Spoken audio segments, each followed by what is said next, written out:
6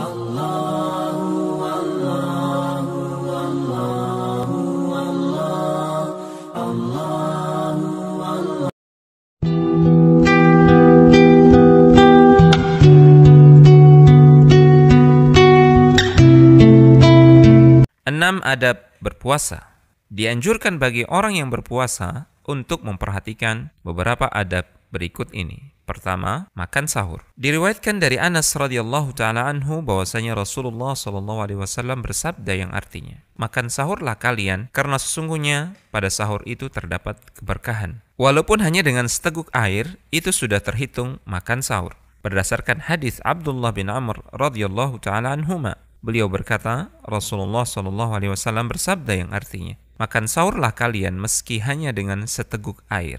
Disunnahkan untuk mengakhirkan sahur, sebagaimana yang diriwayatkan dari Anas dari Zaid bin Thabit. Dia berkata, "Kami pernah makan sahur bersama Rasulullah shallallahu alaihi wasallam. Setelah itu beliau langsung berangkat salat. Aku berkata, berapa lama jarak antara adzan dan sahur? Dia menjawab, kira-kira sama seperti bacaan 50 ayat. Jika azan telah terdengar dan makanan atau minuman masih di tangannya, maka boleh ia memakan atau meminumnya." Berdasarkan hadis Abu Hurairah radhiyallahu taala anhu, ia berkata, Rasulullah shallallahu alaihi wasallam bersabda yang artinya, "Barang siapa di antara kalian yang mendengar azan dan bejana atau makanan masih di tangannya, maka janganlah ia menaruhnya sebelum ia menyelesaikan makannya." Kedua, menahan diri dari pembicaraan yang tidak bermanfaat dan kata-kata kotor atau yang semisal dengannya dari hal-hal yang bertentangan dengan tujuan puasa. Diriwayatkan dari Abu Hurairah radhiyallahu taala anhu bahwasanya Rasulullah shallallahu alaihi wasallam bersabda yang artinya, "Jika pada hari salah seorang di antara kalian berpuasa, maka janganlah ia mengucapkan kata-kata kotor,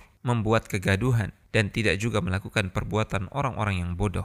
Dan jika ada orang yang mencacinya atau menyerangnya, maka hendaklah ia mengatakan, sesungguhnya aku sedang puasa." Rasulullah shallallahu alaihi wasallam pernah bersabda yang artinya, barang siapa yang tidak meninggalkan perkataan dusta, justru mengerjakannya, maka Allah tidak peduli dengan orang itu ketika dia meninggalkan makanan dan minumannya untuk berpuasa.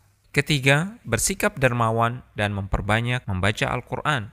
Diriwayatkan dari Ibnu Abbas radhiyallahu taala anhuma, dia berkata, sesungguhnya Rasulullah shallallahu alaihi wasallam adalah orang yang paling pemurah dalam kebaikan, dan beliau akan lebih dermawan dari hari-hari biasanya di bulan Ramadan ketika Jibril datang menemuinya, dan adalah Jibril selalu datang menemuinya setiap malam dari malam-malam bulan Ramadan hingga Ramadan selesai.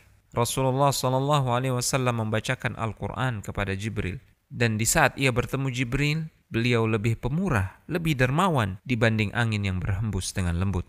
Keempat, menyegerakan berbuka. Diriwayatkan dari Sahal bin Sa'ad radhiyallahu taala anhu bahwa Rasulullah shallallahu alaihi wasallam bersabda yang artinya, umat manusia akan tetap baik selama mereka menyegerakan berbuka puasa. Kelima, berbuka puasa dengan apa yang mudah. Diriwayatkan dari Anas, beliau berkata, Nabi biasa berbuka dengan rutab atau kurma segar sebelum mengerjakan salat. Jika beliau tidak mendapatkan rutab, maka beliau berbuka dengan beberapa buah tamar, yaitu kurma masak.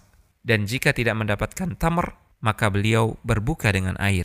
Keenam, berdoa ketika berbuka puasa. Rasulullah shallallahu alaihi wasallam jika berbuka puasa selalu membaca, ذهب الظمأ وابتلت العروق وثبت الأجر إن شاء الله. Telah hilang rasa haus dan telah basah urat-urat serta telah ditetapkan pahala insyaallah.